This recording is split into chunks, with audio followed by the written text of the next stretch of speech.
To the more or less official bio, Christopher Hitchens was born in Portsmouth, England in 1949, though he became an American citizen like 7 weeks ago. In between, he's been a columnist at Vanity Fair, The Atlantic, The Nation, Slate, and Free Inquiry. Additionally, he's an occasional contributor to other publications, including Slate, Granta, and The Wall Street Journal. With a political and personal vantage that's, let's just call it, aggressively defiant of binary characterization, it's easier to ask where his work has not appeared or might not be welcome. Recent books written or edited include 1995's The Missionary Position, Mother Teresa in Theory and Practice, 2000's No One Left to Lie To, The Values of the Worst Family, that same year's Unacknowledged Legislation, Writers in the Public Sphere, 2001's The Trial of Henry Kissinger, and Letters to a Young Contrarian, and 2002's Orwell's Victory. It's provocative stuff, especially the one about Mother Teresa. But none has met the standard set by God is Not Great, How Religion Poisons Everything, which is why we've waited until this moment to have him on the town hall stage. That last bit is completely untrue, and we're extremely grateful he's here tonight to provoke us too, especially since until earlier today he was expecting a debate tonight with a partner who had to withdraw at the last minute. So please offer an extra warm welcome to Christopher Hitchens.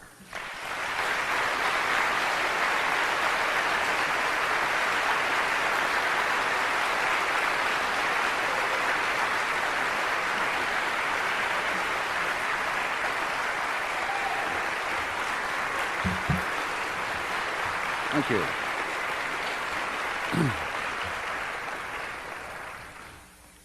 Thank you, Ware, very much for that suspiciously terse introduction. Thank you very much, ladies and gentlemen, brothers and sisters, comrades, friends, for coming. I'm going to take this, a few ground rules, why not?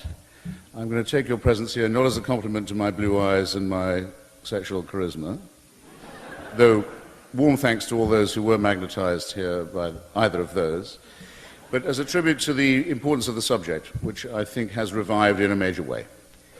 I take the view that people like yourselves come to events like this not just to listen, but to contribute and to engage, and so I'll be as brief as I dare be in my opening, and then make myself your prisoner, as it were, or your guest, if you like.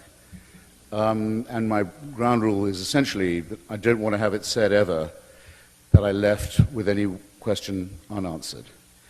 And I really do mean that sincerely, and I ask you only to bear in mind the imminence of the cocktail hour. Okay, and I did think that there'd be someone else here, as there has been everywhere else I've been on this tour, since we started in Little Rock about 6 months ago and went on a wonderful swing through Dixie, where I wish you could all have been there. And seen the pinched faces of the Baptists, the pinched and flabby faces of the faithful. Okay, so I'm going to have to question myself, which I've never done before, and as an act of what I call, in the early stage of the book, solipsism. What do I mean by solipsism? Well, it's a good way into the argument, actually. Who here has a cat or a dog? Just, you may wonder why I'm asking you this. Surprisingly few people, but you've all run into dogs and cats in your time. Okay. What is the worldview of the cat? The worldview of the cat? No, start with the dog. What's the worldview of the dog?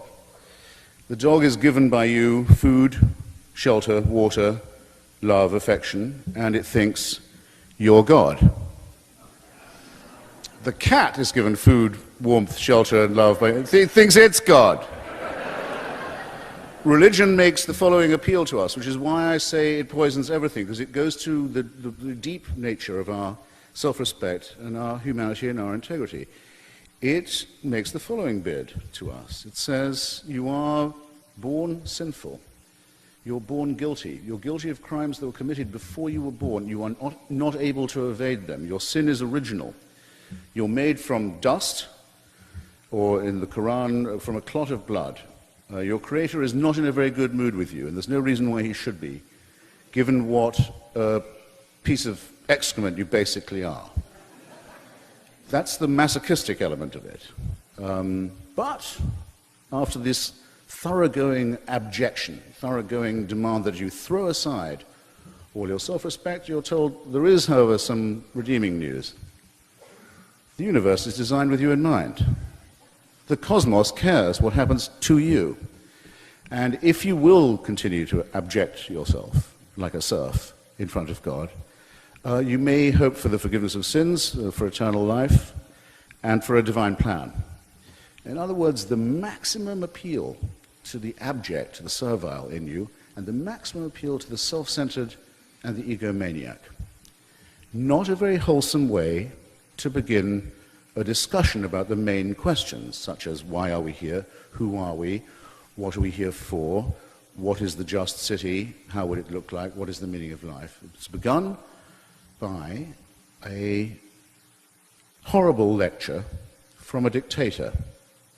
And you're then further told that if you do not bow the knee to a celestial dictatorship, unalterable, unchangeable, unappealable to, if you don't believe in that, you would have no means of telling right from wrong.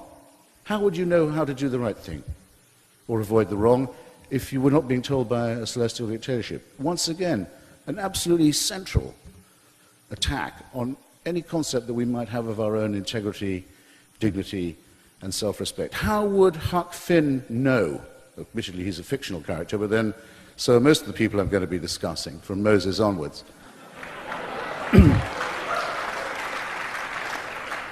How does Huck Finn know that he's not to betray his friend Jim? He's not to give him back. He's not to give him up to the people who are hunting for him. How does Mark Twain know that we will like Huck when he refuses this? What does Huck know? The law is against him. The church is against him. All the preachments of religion and customary law are against him. He thinks that if he refuses the demand to give up his slave friend, he's going to go straight to hell. That's what he thinks, but he still does the right thing. As we might all hope to do, as we must all hope to do, if we were tested much less than that. It's innate in us. Religion gets its morals from us. We know what the right thing is without being told by a celestial dictatorship. If it were otherwise, this is why I say I'm an anti-theist, not an atheist. If it were otherwise, what would the situation be? Every one of our waking and sleeping thoughts would be under permanent surveillance at all times from the moment of our conception, according to some at any rate, certainly birth, until not just when we died, because that's when the real fun would begin. Now, it's as if those who wish it to be true, which I do not, you can be an atheist and wish that there was a God. Many atheists I know do wish it was true. Why do I not? Because I don't want to live in a celestial North Korea. I'm one of the few people who's been to, as a writer, to North Korea and Iran and Iraq too, to all the axis of evil countries in the last few years. When I was young and was told that this is what paradise will be like, you get to praise God all the time, forever, and continue thanking him for everything he's doing for you, sometimes with the aid of musical instruments.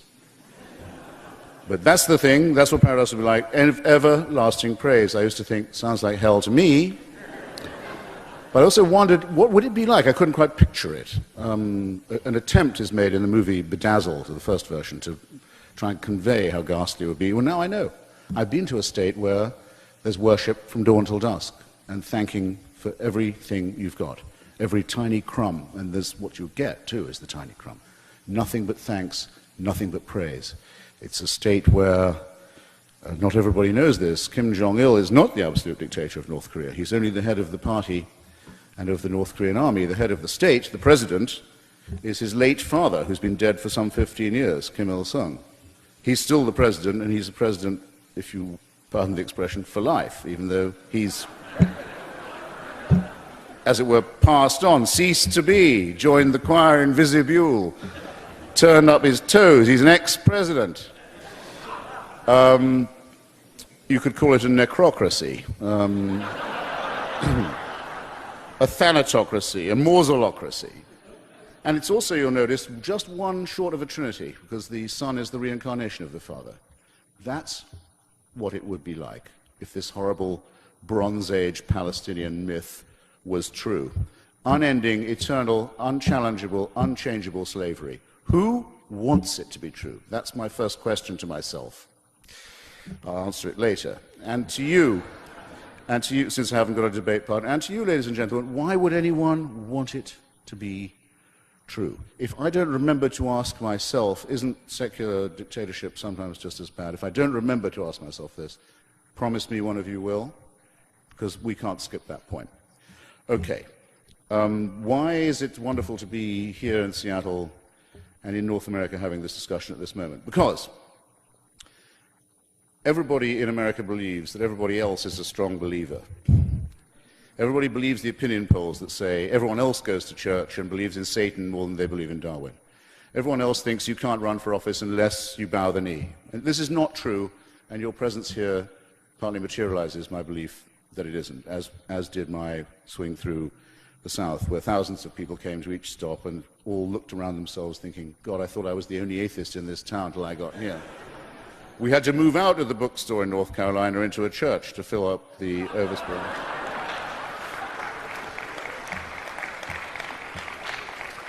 And the pastor said to me, he said, I shouldn't be telling you this. This made my day, of course. He said, I shouldn't be telling you this. This damn church has never been this full. And North Carolina can be a hard row to hoe for an unbeliever, I'm here to tell you, but it's not that tough. And when I thought, because the Lord sent me the death of Jerry Falwell that week,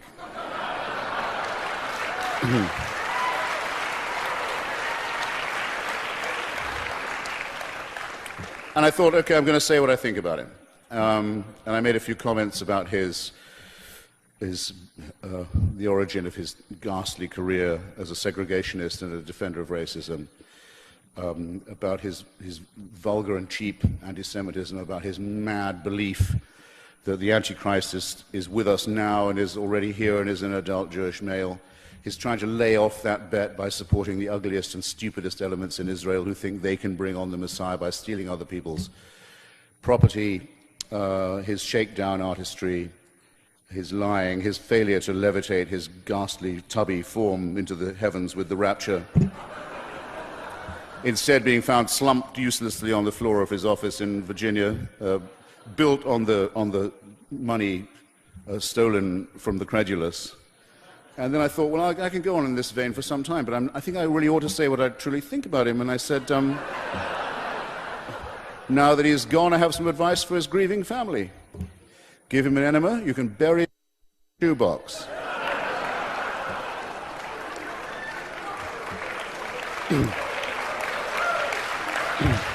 Good. Well, there was a brief pause, actually, because they're slower on the uptake, as you know, in the South, due to incessant offenses against chastity with members of their immediate families and domestic animals. No, we know they're much smarter than you think. Much smarter than you think. There was a brief pause, and I thought, I've gone too far. No, then the roof blew off. They really liked it. They don't want anyone thinking that they are led around by idiots like this, by moral cretins of this kind. I think the zeitgeist is changing, ladies and gentlemen. I really do think it's happening. And we should be proud to be a part of it. Turn a page of your newspaper any day you like.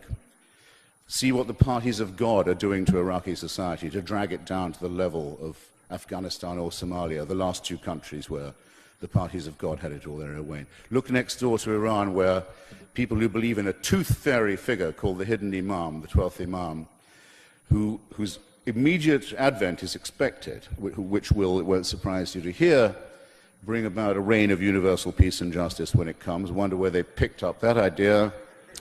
But perhaps as a sign of a lack of confidence in this belief, Mr. Ahmadinejad is currently building a new boulevard into the center of Tehran on which to welcome the motorcade of this Imam when he returns from his seclusion.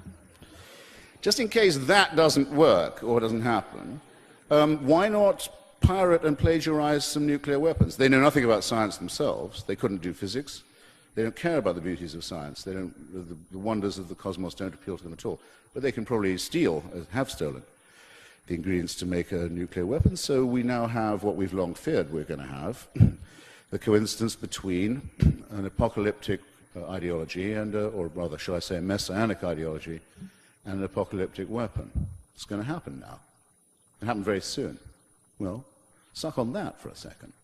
I've already said what the crazed Messianic settlers in the neighboring or not far off West Bank are doing, and who their best friends in America are, the Falwellites and Robertson clones, who think it's amusing to try and propose that, with the help of sources I gather in Washington state, that stultifying nonsense be taught to our children in American schools in the year 2007 as equal time. So, hey kids, the chemistry class is over, now get ready for the alchemy period. Astronomy's over, you'll be glad to hear. It's a hard subject, but cheer up, after the break, astrology teacher will be on the scene. What is this nonsense? How can anyone put up with it for a single second? The evil attempt to make children ignorant and frightened. That is also augmented very strongly by another priesthood, which has been teaching them about hellfire and limbo, though they've just dropped limbo at the last minute, as the Pope did recently notice. Limbo's over now. Unbaptized children don't go there forever in isolation and loneliness, after all, because they didn't get the sprinkle of water. You can relax. No, you can't. Millions of parents thought that's where their dead children had gone, ladies and gentlemen, for hundreds of years. Miserable, frightened, humiliated, upset. They believed it. It was real to them. It was cruel to tell them this nonsense to begin with. It's even more cruel to say, after all, that it's not true, but never mind. After hundreds of years of that, we have to apologize for a few other things too. The Inquisition, sorry about that. The role of the church in the final solution, maybe a mistake. The Crusades, no, we wouldn't do it the same way now. The massacre of Byzantine and Eastern Orthodox Christians, up till the very recent past in the Balkans, we owe them an apology. This is quite a lot to be taking on, isn't it? But never mind, we're getting ready to be infallible all over again. This stuff is not to be believed. And you live in a country where you don't have to, and mustn't be intimidated by the supposed strength of illusions like this, or the people who peddle them. Where I was very kind to mention that I recently took my oath as an American citizen at the Jefferson Memorial in Washington, D.C. Actually, it was on the 13th of April, which is his birthday and also mine. And I'm in a small way his biographer, and I was able to arrange to take the oath at the tidal basin by his memorial, and I made a little speech about the Virginia Statute on Religious Freedom, which is the basis of the tremendous First Amendment to our Constitution, that guarantees, as you know, that there can be no clerical meddling in our public and political life. And the shorthand phrase for that was uttered by the President in a letter that he wrote to the Baptists of Danbury, Connecticut, seeking refuge from persecution. From the Congregationalists of Danbury, Connecticut, by the way. It's who they were afraid of, in which he said there will be a wall of separation forever on this point. So I now have a new slogan for you. Mr. Jefferson, build up that wall.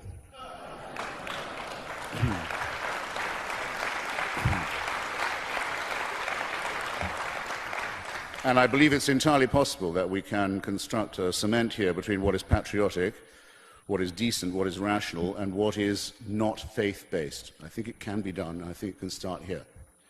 Okay. Enough from me. What about my debating partner? What has he got to say to this? Well, how would you be, Mr. Hitchens, how would you be moral if it wasn't for God? How would you know what morality was? What's your warrant for saying what's right and wrong? I always politely pause at this point as if I've never heard this nonsense before.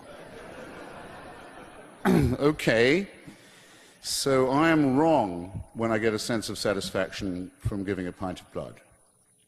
It comes from nowhere. I don't lose the pint, I get it back after a cup of tea and a lie down, but someone else gets a pint of blood they might very well need. A great little transaction, I don't do enough of it, and I have a rare blood group myself, and I might one day want the same person, or someone else rather, to do the same for me. But it's not just a utilitarian transaction. I positively enjoy doing it. Is this from nowhere? I certainly don't know of any heavenly reason why I think it. All right, if that's not good enough for you.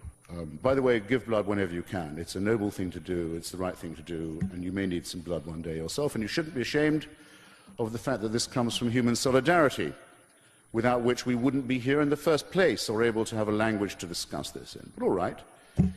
Think of my Jewish ancestors, such as they were, hobbling around in the desert. I don't believe a word of the story. Even Israeli archaeology has completely and conclusively disproved the story of Exodus, as is detailed at some length in my book. There was no such presence in Egypt. There was no exile. There was no wandering. There was a lot of massacre and murder and theft, but then there always is when religious tribes are walking around. Let's assume the story is true. Let's assume it. Am I to be insulted by being told that my ancestors did not know until they got to Sinai that perjury and murder and theft were not kosher? Up till then, they thought, those are the things we like best. It's a bit of a facer to get all this way and then to have someone tell us that's not on anymore. No. No, we all have to, I'll repeat myself, we all have to have more self-respect than that. They wouldn't have got that far or anywhere. They would never have been written about or heard of if they'd been under any other impression. Religion gets its morality from us. We know innately. You don't have to teach a child the golden rule. You sometimes have to reinforce it a bit, but you don't have to teach the principles of it. Same with the New Testament. How do we know this? Because the story of the Good Samaritan is told by the alleged Nazarene, in whose existence I also do not believe. But he talks of a person who went out of his way on the road from Jerusalem to Jericho to help a fellow creature in need. Very obviously, this man cannot have been a Christian, because it's the young Jesus talking about him. He knows the story already.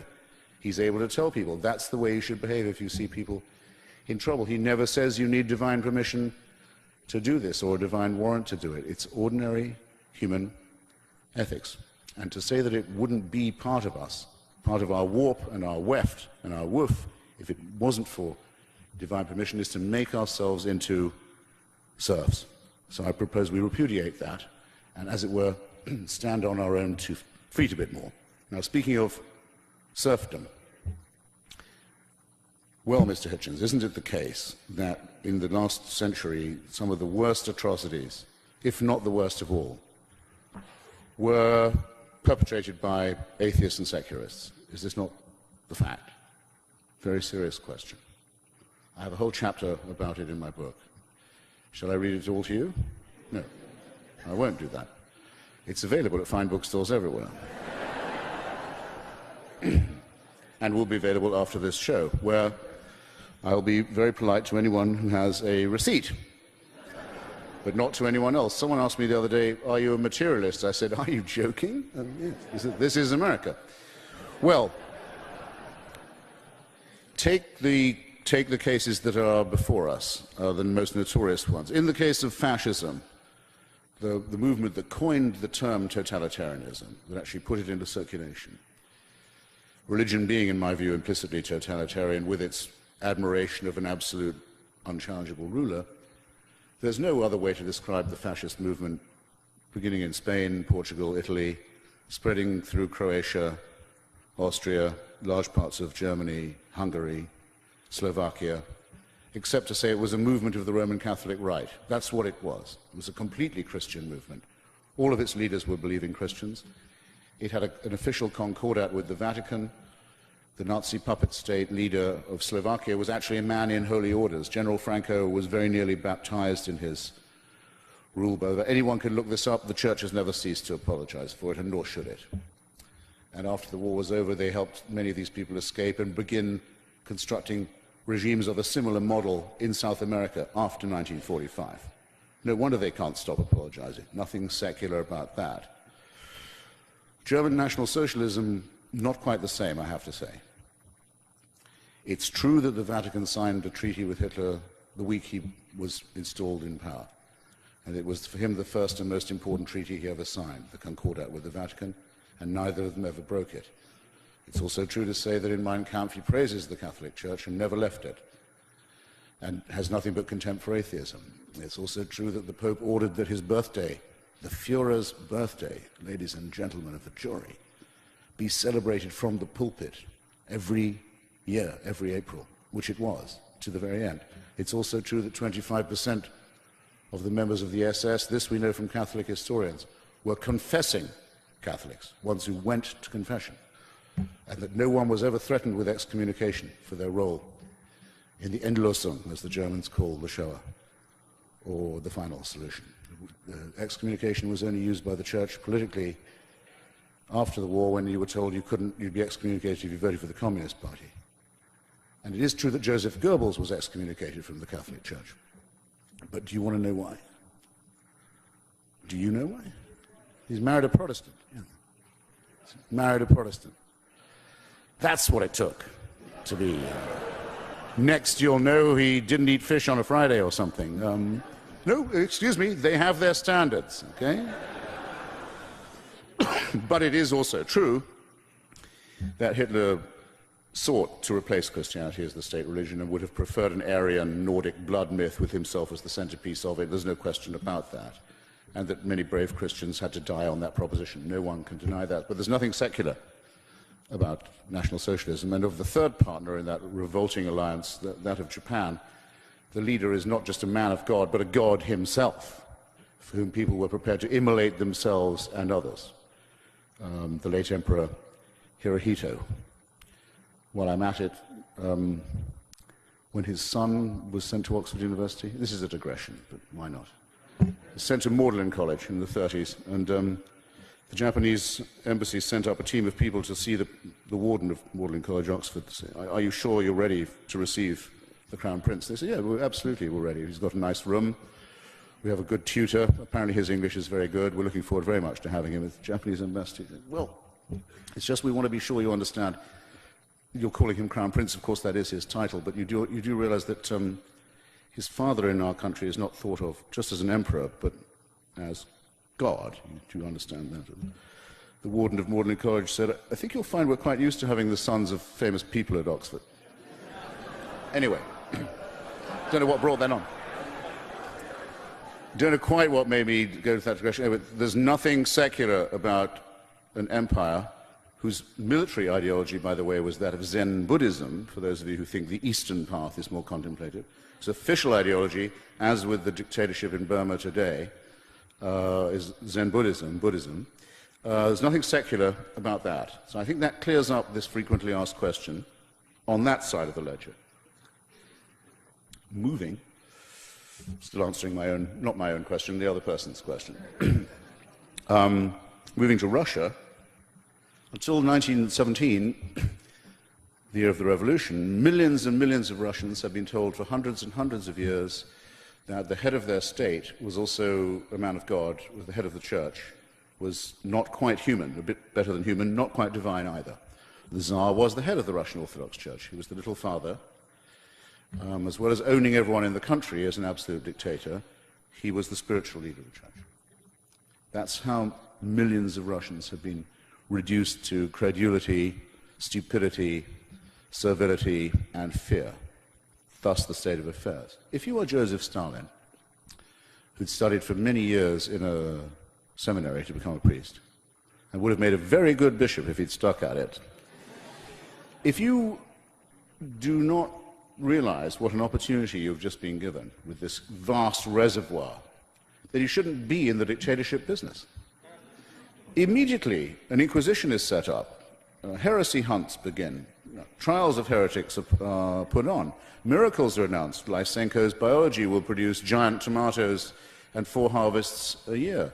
Everything is to be expected from the leader. All praise is due to him. All thanks are required of you for him. It's not very difficult to see what the analogy is there, and I won't bore you with what happens in China, and I've already told you about North Korea. It's a simulacrum of, a borrowing of, and an inheritance from the willingness of people to take things on faith. Nothing, in my view, secular about that. To my questioner I reply, sir, or as it might be, ma'am, show me, if you will, a society that has adopted the teachings of Lucretius, Epicurus, Galileo. I'm talking of our great tradition of reason, skepticism, science, culture, religion, and irreligion. Galileo, Spinoza, Einstein, Thomas Jefferson, Thomas Paine, Bertrand Russell. Show me a society that's ever adopted those values as its own, that's fallen into famine, dictatorship, war, cruelty, and persecution, and then we'll have a level playing field. But for now, thank you.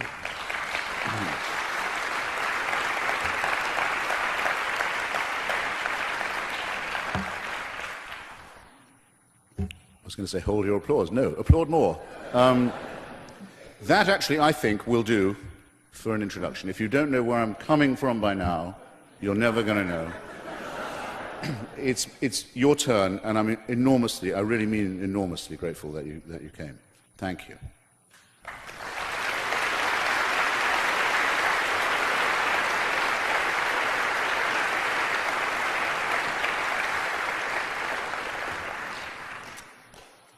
I wonder if someone else would like to point to questioners, just so you don't think I've planted anyone in the audience. But who would that be? Do I have a volunteer just to identify a questioner?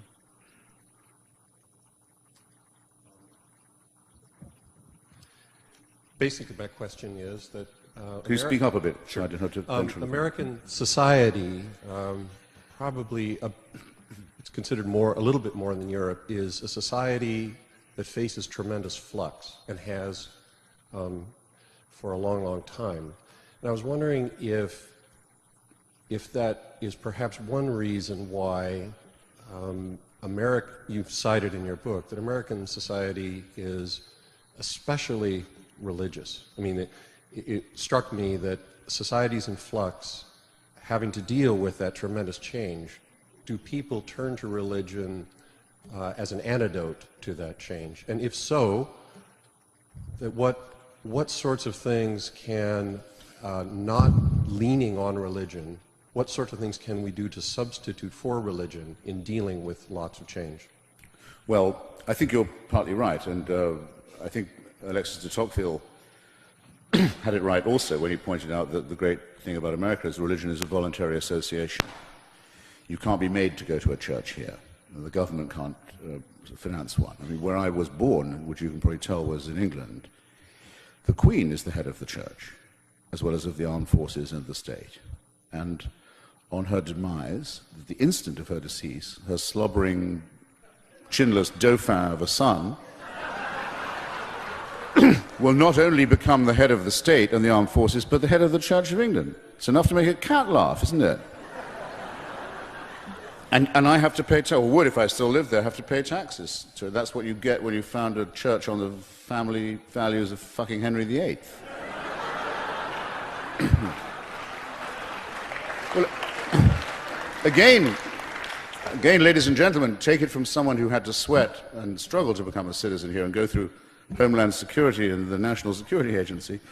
Realize how lucky you are. That doesn't apply to you. Someone who wants to build a church here has to do it themselves and keep it going by their own efforts. And fine, let them by all means do that, as long as they agree to leave the rest of us alone. Now, on the point that you make about anomie, or if you prefer alienation, that was the same point that Durkheim made very early on in his studies of these matters. A huge number of people in history are always having to make something like the transition from the country to the city, from the stable, ordered, rhythmic life that's determined by the seasons to the much more feral conditions of mass society, and that means many more lives will have to be experienced as failures, or at least as very risky. My comprehension of this issue slightly stops there. What I've never understood, and it may be a failure of my imagination, is in what respect does belief in the tooth fairy help you at that point? After all, millions and millions of intelligent workers shrugging off the city, shrugging off the idiocy of rural life and moving to the city, have not run straight to a priest when they run into a crisis. I don't see why people do it. I'm not sure that the explanation we give isn't a condescending one, as a matter of fact. Which, if I'm not babbling too much about this, would enable me to answer another question from my interlocutor that I failed to. What about how when religion makes people behave better?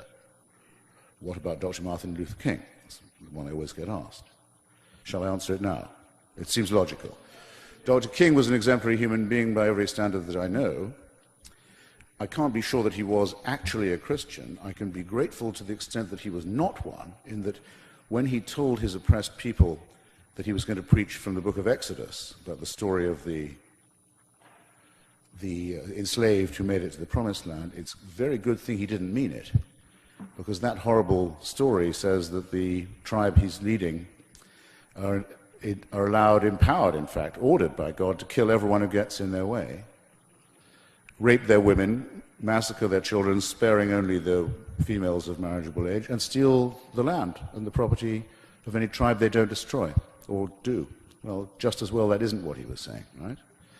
Second, you'll remember that he was a student of Marx and of Hegel, and he was regularly accused, rightly too, in his lifetime by the FBI and by the reactionary bigots, of keeping too many friendships among communists and Marxists and socialists, which he did.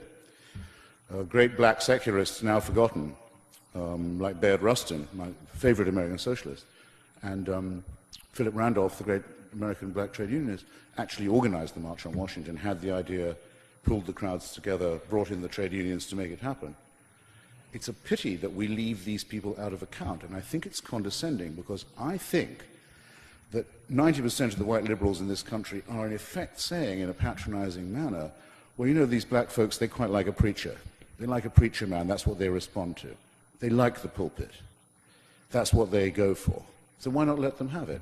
Which immediately gives permission for the most gross charlatans and frauds who I've been debating in the last few months, like Sharpton and Jackson, to come forward and just pick it up as if it was theirs, with your, as it were, permission, and prove yet again that you can get away with anything in this country if you can put Reverend in front of your name.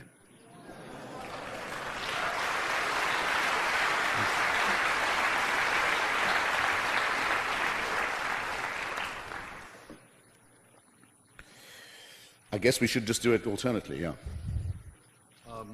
Your book was reviewed in New Yorker, and the reviewer brought up a point I thought you might like to address, if you haven't already, that if your view is, would the world be better off without religion at all,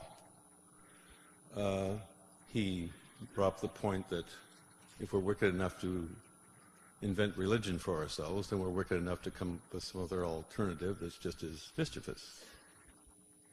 True enough. I mean, did everyone get the question? Okay. Well, you know why atheists are to be pitied, don't you? They have no one to talk to when receiving a blowjob. So, that if I'm asked, do I wish that religion would die out of the world, I sort of reply, no, I wouldn't have anyone to argue with. I mean, it is, after all, it is the original argument. Where religion ends, philosophy begins, just as where phony cosmological myths end, physics begins. So you have to know what the origins of the argument are. And religion is our first and worst attempt to find out what's going on.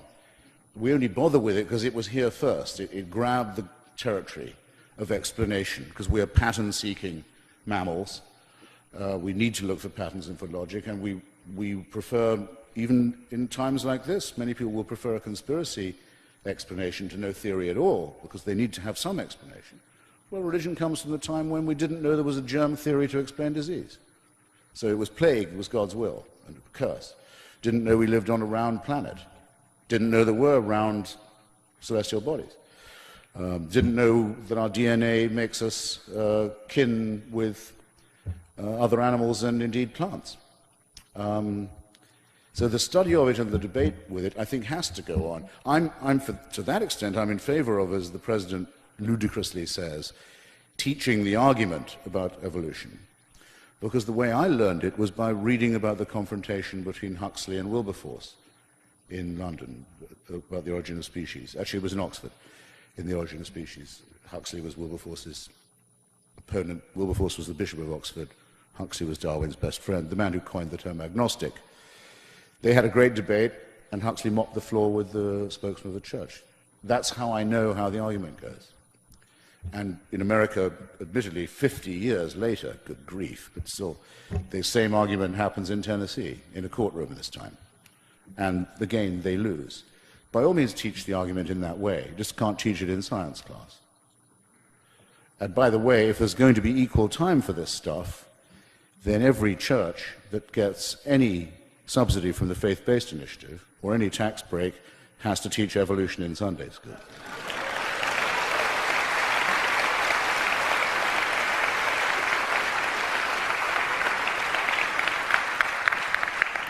By law.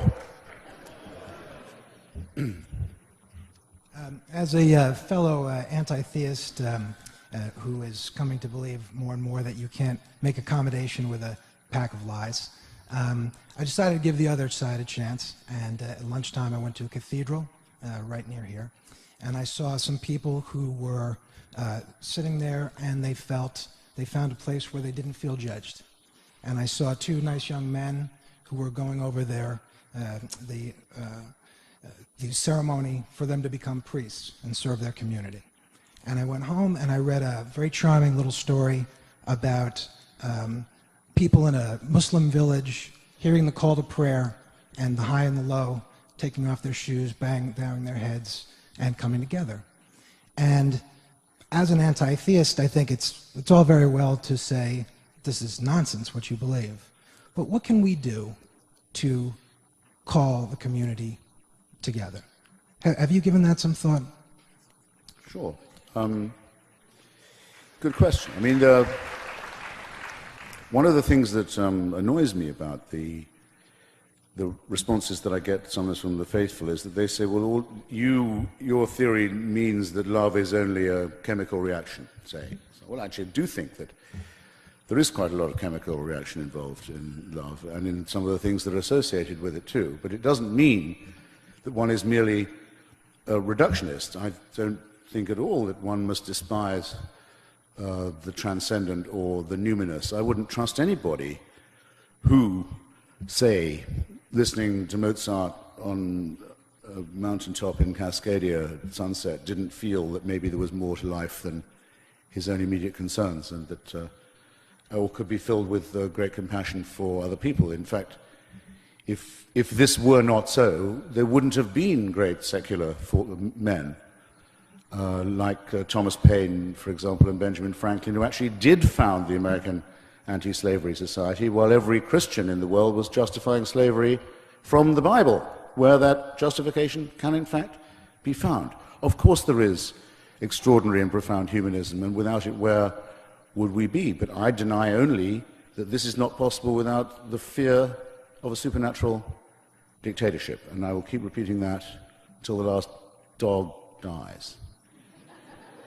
I also have a wager that I put to the religious in these cases, and you may be interested to know that I've tried it with everyone from the guy who founded Bush's faith-based initiative, Mr. Olasky, to various Baptist pastors, a Buddhist nun, a rabbi, charismatic Catholic, various pastors on radio and television all up and down the country. Not yet an answer from them. It's simple. You have to name or cite a moral action performed or a moral statement made by a believer that could not have been made by an atheist. That's all you have to do. And it cannot be done. So your question is a nice one, but it's surplus to requirements. Comrade. One of your anti-God competitors, Sam Harris, makes the point as a primary thesis in his book, The End of Faith, that real responsibility for the situation which you've been describing is the tolerant religious person who will not take a firm stand and put down erroneous liberal principles. I just wondered whether you would put responsibility on the tolerant religious person as Sam Harris does. Yes, I mean, I'm a very great admirer of Sam Harris, even though he turns out to be a bit of a Buddhist. I mean, unlike me, he is a qualified neuroscientist, and he does think that there can be consciousness independent of the brain, and that's an argument I'm very interested in having. I doubt he's going to win, but it's a pleasure to argue with him, I have to say. By the way, what does the Buddhist say to the hot dog vendor? Make me one with everything.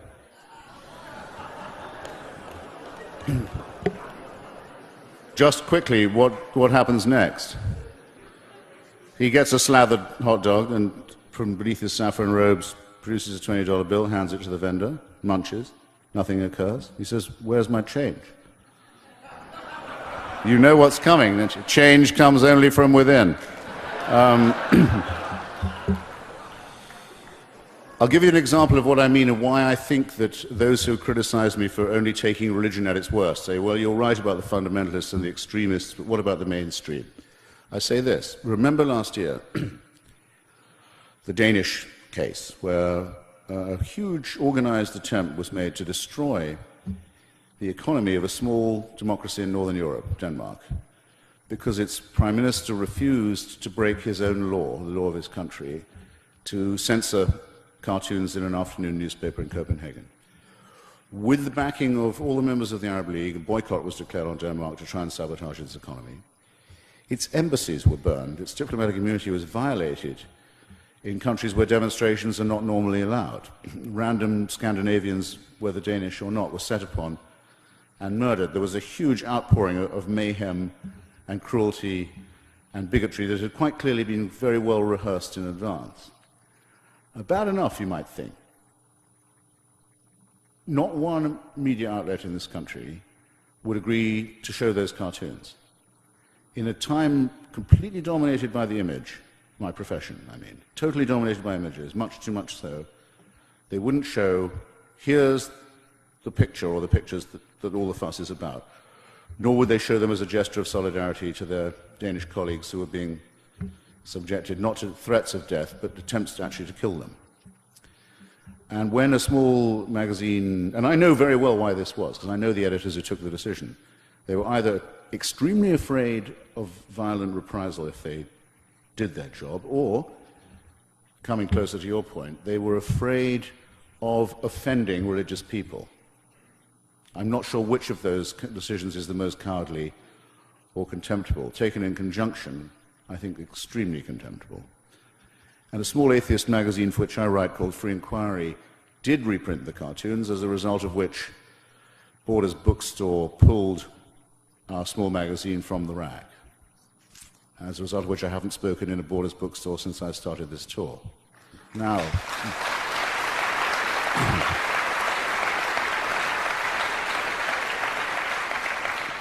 in other words, in the heartland of free expression and constitutionally protected free speech, a complete, across-the-board capitulation by everybody and a discrimination against those who were willing to stand up against it. This is very severe. What did the Pope say? Seeing Danes being threatened, Danish economy sabotaged, Danish embassies burned, what did he condemn? The cartoons for being profane. That was the line of the Vatican. That's what our State Department said. It said it regretted the offense given by the cartoons.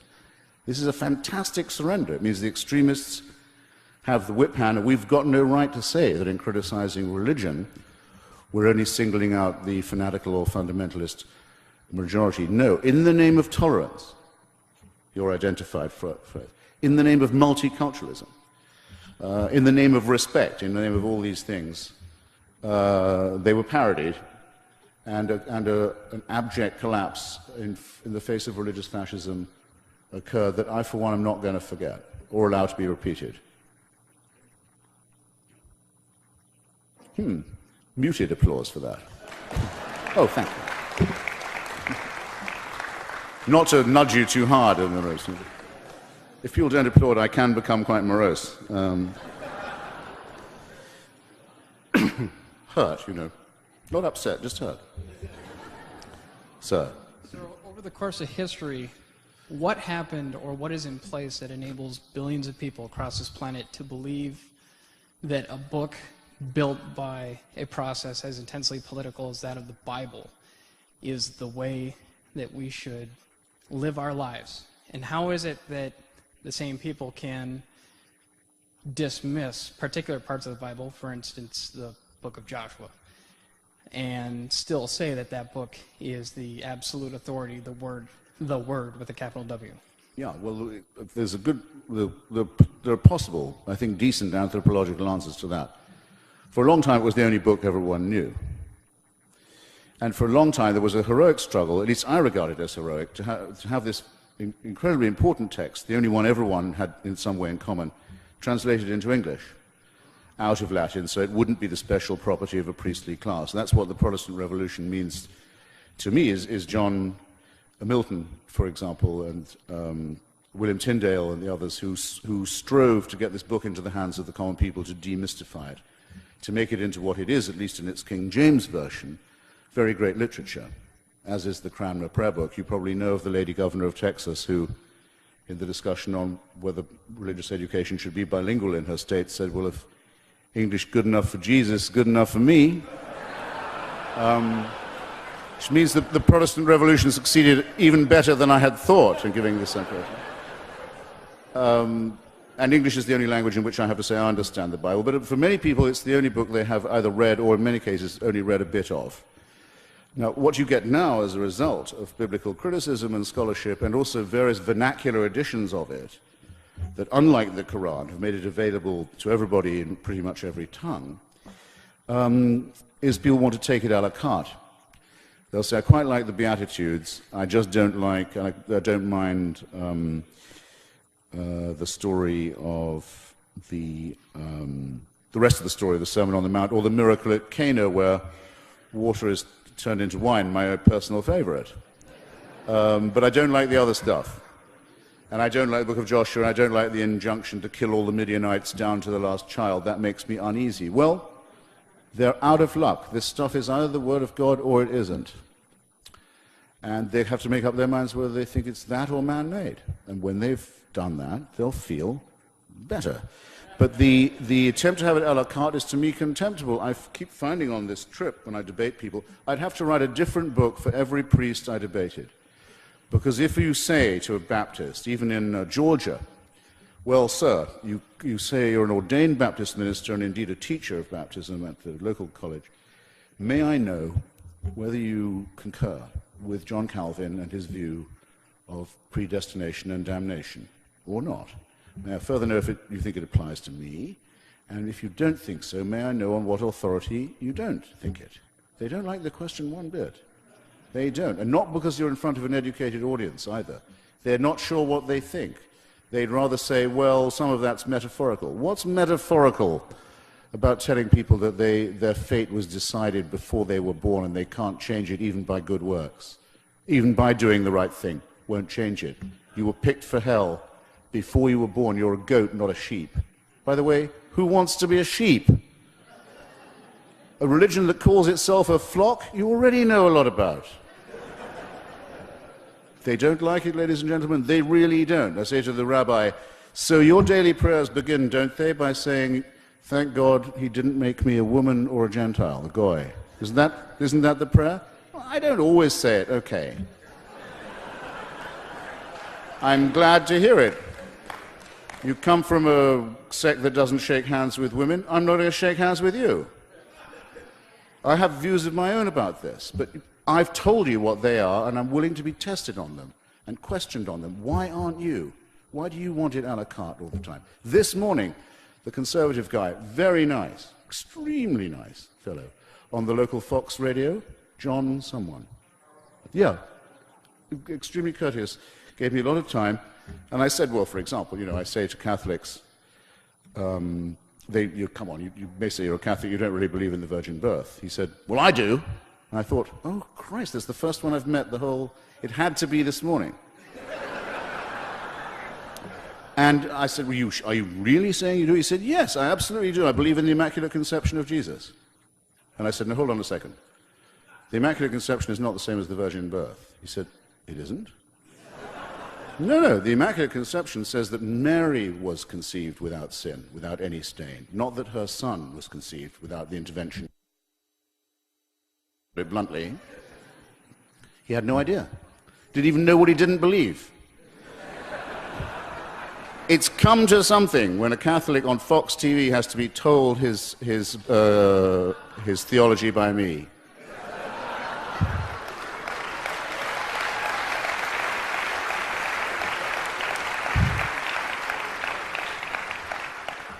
And I hope if he hears of this, he doesn't regard it as an abuse of his hospitality. I must say he was a real gentleman to me the rest of the time. So, who's up? Sir. Thank you. Earlier, when you first started speaking, you spoke about fascism. I think it was Aimé Césaire who talked about the relationship between colonial expansion and fascism. Basically, he was stating that because of European expansion, colonialist, that fascism was a result, and that's why they got the rise of fascism in Europe. I was wondering what your thoughts were in that United States, all of our wars except World War II essentially have been colonialist expansion, and now we're seeing the disappearance of habeas corpus and our constitutional rights and torture and those kinds of things. I was wondering to know, particularly in lieu of your new citizenship, how you felt about that. Thank you. I'm an admirer of the work of Aimé Césaire, who the gentleman just mentioned, who was the great poet of negritude, as it was called in French West Africa, under the time of Léopold Senghor, who was, I think, his mentor in this matter. And it's certainly true that the relationship between the rise of fascism in Europe and the decomposition of colonialism in Africa is a very intense one. Just to give you one example, the brown shirts of the German Nazi Party were bought as army surplus from the Goering family, which had a huge estate in southwest Africa, now Namibia, where General von Trotha had first launched his campaign of extermination against the Herero people, before even the First World War, where they already had, first, the experience of genocide, and second, a lot of spare uniforms that could be used to fit out a horrible militia. And Mussolini's fascism was felt much more intensely in Libya and in the gassing of the people of Abyssinia, as it was then called, Ethiopia now, than it was anywhere else. And you could make the British Union of Fascists largely grew out of the Black and Tan movement that was an attempt to repress the people of Ireland. Interestingly, by the way, the Pope's support of Mussolini in Abyssinia was partly because the Abyssinians were and are the oldest practitioners of Christianity in Africa. They nonetheless practiced the Monophysite heresy, which was thoroughly condemned by the Council of Chalcedon in the year 524. So he had it in for them still on this point. Yes, you're right. As to the thing that you tack on at the end, I knew someone was going to try this. I'm only here to sell my book, okay? But you do have the honor of addressing someone who is a named plaintiff in the lawsuit brought with the help of the American Civil Liberties Union against the National Security Agency and against the Justice Department.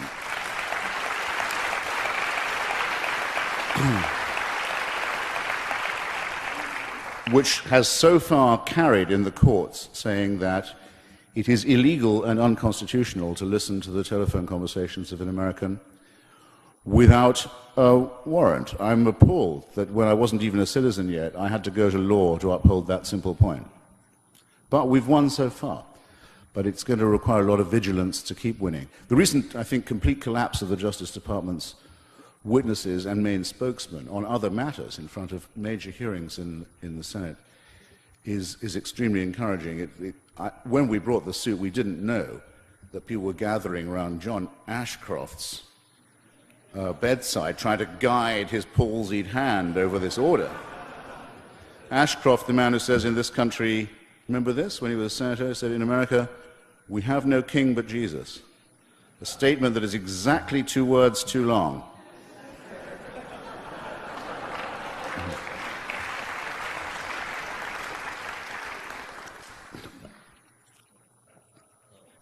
What do you think about liberation theology?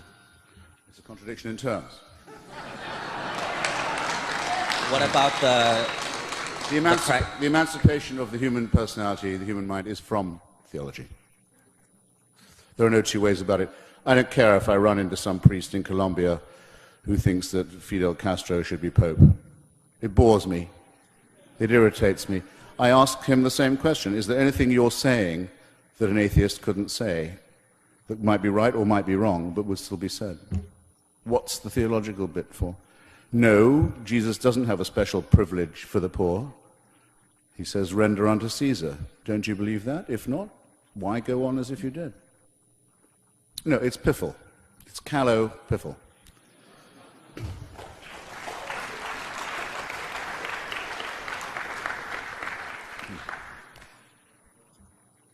You've been waiting a lot longer than I have, so go ahead. Well, toujours la politesse. You've described many deeds of a number of different evil gods. And I notice from the title of your book that God is in very small type, and it is not capitalized, nor is it plural. I'm wondering which God do you refer to? Well, the joke is partly on me, as you point out, in that, though I didn't say that God had committed any crimes, I wouldn't fall into that mistake. You see, by taking the atheist and anti-theist position, one avoids the dumb questioning that the faithful bring upon themselves. Why does God allow this suffering? I don't have time to waste on a question like that.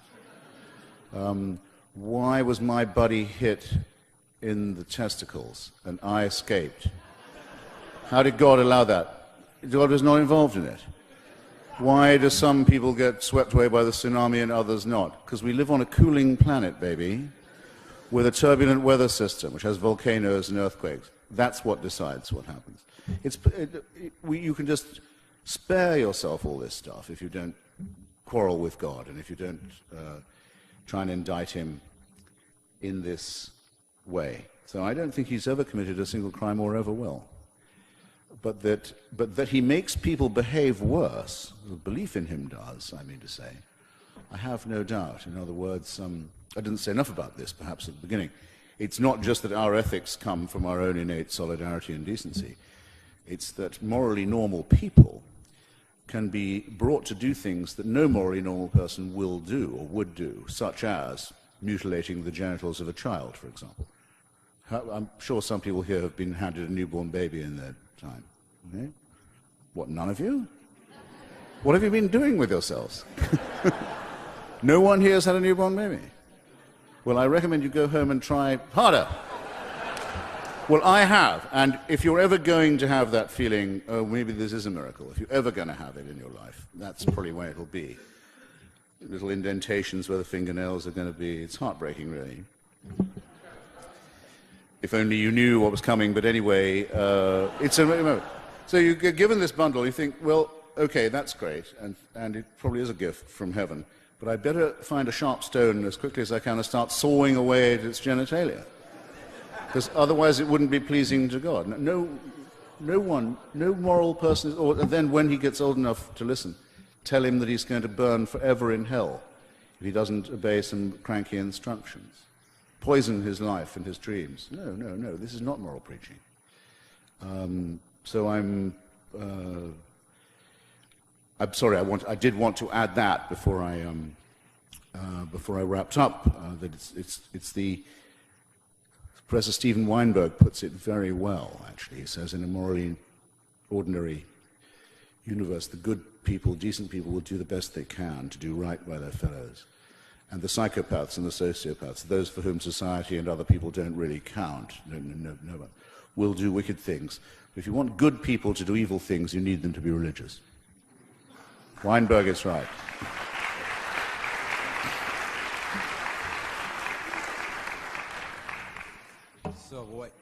So what you're saying is... another unsatisfied customer. Yes. So what you're saying... whatsoever is good and kind and just, against such there is no law. You'll have to have another whack at that, I'm sorry. So what you're saying is that whatsoever is good and yes. kind and just, against that there is no law. Whatsoever is good, well, I think I'm recognizing an epistle from St. Paul here. Whatsoever things are true, whatsoever things are noble, whatsoever things are lovely, whatsoever things are of good report, yes. Think on these things. Yes, I read that at my father's funeral, as a matter of fact, yes. In the D-Day chapel in Portsmouth, where Eisenhower had prayed for good weather for the invasion of Normandy. What if the weather had been bad? What if heaven had been indifferent in that moment? Don't ask. These things happen. If there'd been a divine intervention, we wouldn't have had Nazism in the first place. No, I don't really understand the grammar of your question. What I'm saying is there is no law against goodness, and apparently that's what you have been describing to us. I appeal, ladies and gentlemen. of the jury. I mean, have I been saying that there is no law against goodness or that there is one? Hmm? Well, you're in good company. Thank you for trying, and if I've seemed obtuse, you're quite welcome to blame me. Hi, my name's Tyler. I hope I'm not the only former Christian from Yakima.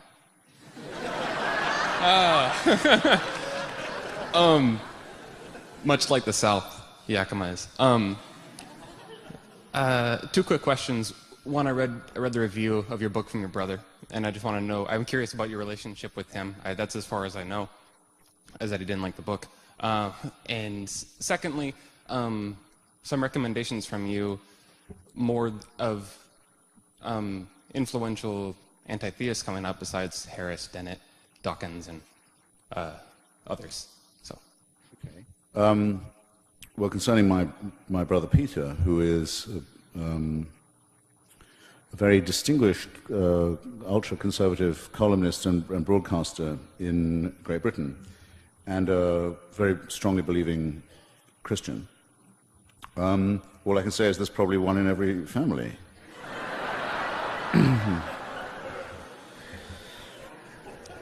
As to the ranks of anti-theism, the best book, you mentioned Professors Dennett and Dawkins, who of course are great scientists and great explicators of science, and great educators, and Sam, who I've already talked about, and we're beginning to be, it's very, very flattering to me, mentioned in the same breath as some say musketeers. I would prefer, I think, horsemen of the counter-apocalypse.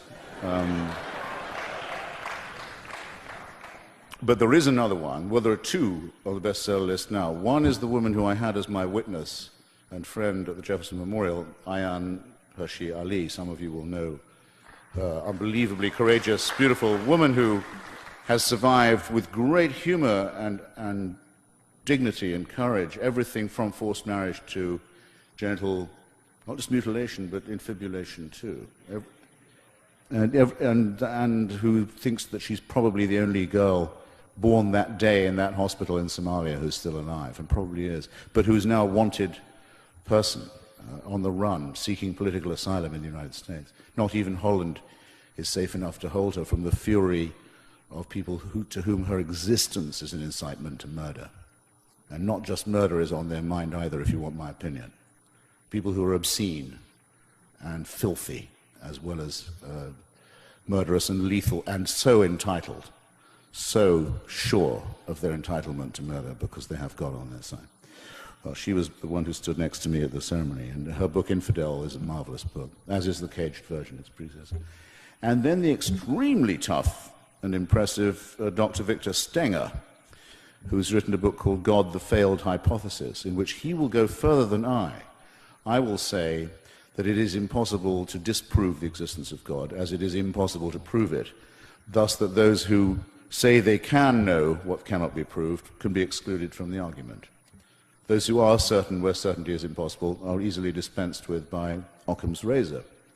That's as far as I feel I need to go. Stenger says that the evidence from science is now strong enough to say that it disproves the existence of God. And he certainly demonstrates in his book that every hypothesis for God's existence that is science-based has been utterly overthrown.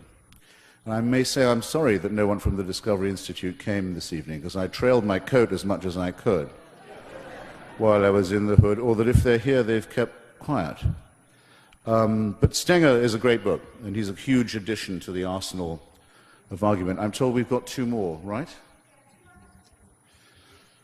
Sir. What would be your rebuttal to the review of your book in The Nation, which said, if you are to be believed, our faith-based president is defending rationalism against religious intolerance? Well, my book doesn't say that. Daniel Lazar, a semi-literate polemicist who's always hired on by The Nation when I publish a book, for some reason, would be at a loss to point out where in my book I say that. I attack the president for his credulity and stupidity on matters of religion. I will say this, however. which is what he may possibly have confused it with. It could be that every member of the 82nd Airborne Regiment was a Bible-believing, snake-handling Pentecostalist. Though I doubt it, but that could be literally true, and it would still be true that they're defending the frontiers of Afghanistan and Iraq from the parties of God. So the irony, I think, would be at the president's expense rather than mine. These people guard us while we sleep from the worst enemy our country and our civilization has ever had, and I'm very proud to be among their supporters. Pity about the applause.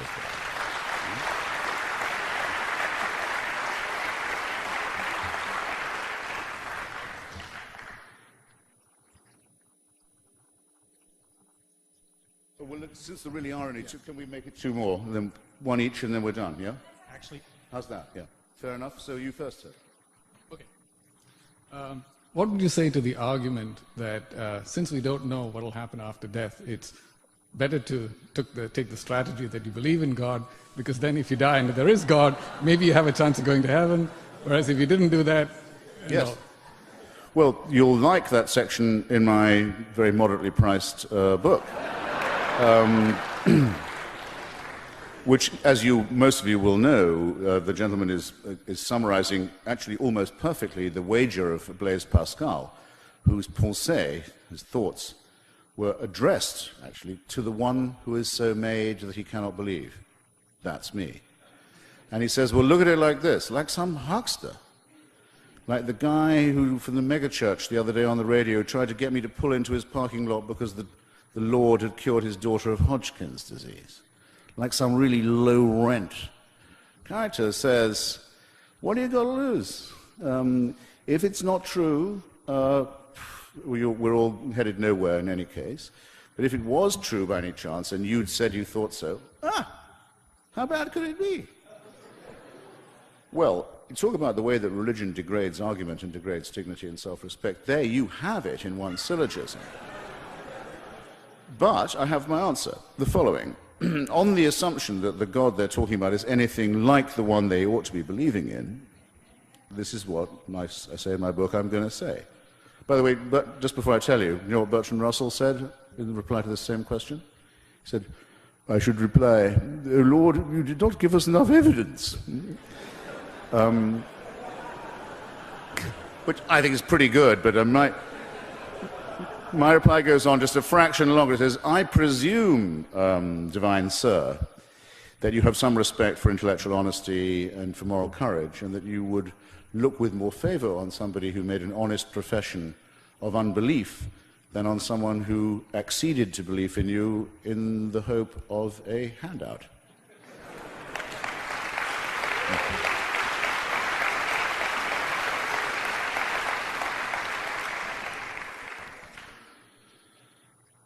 Mr. Hitchens, I don't have a question. I have a thank you. Oh. I'm the executive director of Doctors Opposing Circumcision based here in Seattle. Excellent. And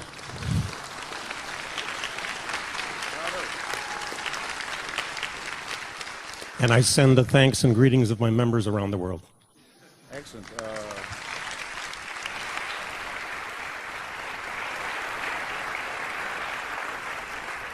I am so tempted to leave it like that. But something in me wants to milk the moment just one more second. If you will consult my reasonably priced volume, you'll see you learn a lot when you write a book like this. I thought I knew what the case against religion was. I did know that, but I learned more than I thought I would. And the thing that really alarmed me was to read what the original justifications for circumcision particularly the horrific propaganda of Maimonides, considered to be the greatest Jewish sage. This is wicked stuff. And it says that the reason it must be done is for the same reason as it must be done. Jews don't say this, fortunately, but as others later said, to little girls, that to try as far as possible to make the sexual act as weak and unpleasant and the sexual sensation as is possible with the continuation of human life. It's this that takes the axe to the very root of our existence, our dignity, our self-respect. I'm pointing in the right direction, our core, ladies and gentlemen. Which means it's why it poisons everything and why the time to start fighting back against it would be right about now. Thanks very much.